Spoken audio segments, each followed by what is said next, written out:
Lesbians hate men. They hate masculinity. That's why they're lesbian, because they hate masculinity and there's nothing else but femininity to go to for comfort and intimacy and all the things that a human being needs.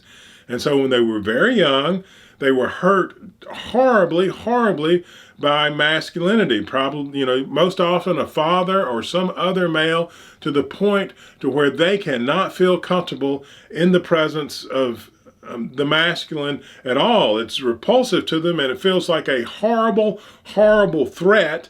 And intimacy and closeness, you need to be able to be vulnerable to let those things happen, and they cannot be vulnerable in the face of masculinity. And it's the same thing that happens to homosexual men, is they cannot feel vulnerable with femininity. But masculine women, lesbians, they can just hate men outright, because they didn't need the masculine as children. They could just hate it and stay away from it. But if you're a homosexual male and, as a child, you get repulsed by femininity to where you cannot embrace its intimacy, you still need women to take care of you when you are a child, because you can't feed yourself. And so you have to learn to coexist with women and keep your intimacy to yourself. And then, eventually, just like men in prison, you share it with other men because there's no one else here to share it with. And that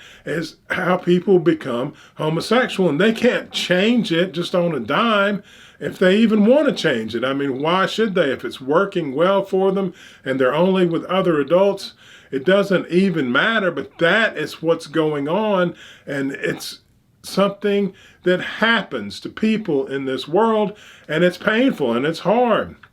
And it's not the same relationship as a heterosexual relationship where you have two opposites who have to come together and grow. It's magical and beautiful because it's the unknown. If you're a girl, the guy's whole world is really, it's exciting and adventurous. And if you're a guy, girls are fascinating beyond belief. And that element is not present in the homosexual and lesbian relationship. It's a very limited relationship, and people get hurt all the time. People, die as children with horrible diseases. Things happen to people, and there's not their fault, and it makes their lives very limited.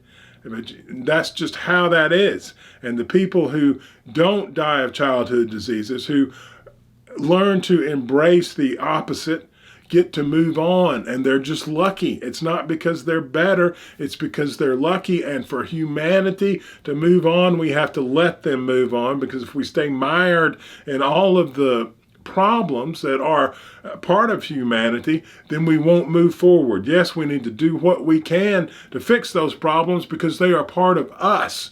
But we can't make that our constant focus. We have to put most of our focus on moving forward as a heterosexual race that, uses heterosexuality to propagate the species literally and mentally, because of the growth that happens when two opposites come together and have to learn from each other.